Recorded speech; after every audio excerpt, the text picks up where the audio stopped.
Siapa yang tak ingin sholat di Masjidil Haram, tempat yang setiap kali sholatnya setara dengan 100.000 kali sholat di masjid biasa. Hanya sedikit orang yang beruntung dari 1,6 miliar umat Islam di seluruh dunia yang dapat menundukkan kepala untuk bersujud secara langsung di Baitullah. Sholat secara langsung di hadapan Ka'bah tanpa terhalang oleh apapun. Keutamaan sholat di Masjidil Haram ini memang tertuang dalam hadis yang menyatakan bahwa sholat di Masjidil Haram pahalanya 100.000 kali lipat dibanding di masjid lain. Dari Ibnu Az-Zubair radhiyallahu anhu ia berkata, Rasulullah Shallallahu alaihi wasallam bersabda bahwa sholat di masjidku, Masjid Nabawi ini lebih utama dibanding 1000 sholat di masjid lain kecuali Masjidil Haram. Sedang sholat di Masjid Haram lebih utama dibanding sholat di masjidku dengan kelipatan pahala 100.000 sholat.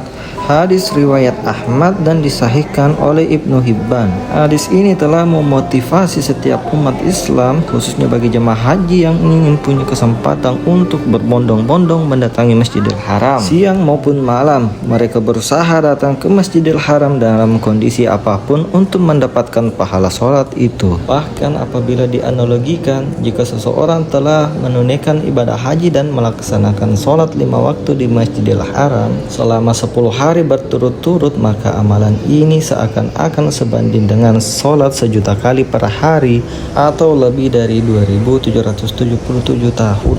Oleh karena itu, apabila mendapatkan kesempatan untuk berkunjung ke sana, sebaiknya tidak menyia-nyiakan waktu untuk tidak melaksanakan sholat, walau hanya 1 kali saja, sebab keutamaan yang diberikan dari Allah sangatlah besar. Meskipun sholat di Masjidil Haram sangat dianjurkan, namun apabila memang seorang muslim tidak mampu untuk melaksanakannya juga tidak mengapa. Hal tersebut dikhususkan bagi jemaah yang memiliki keterbatasan fisik, misalnya karena sakit atau seseorang lansia, termasuk juga disebabkan karena alasan lainnya.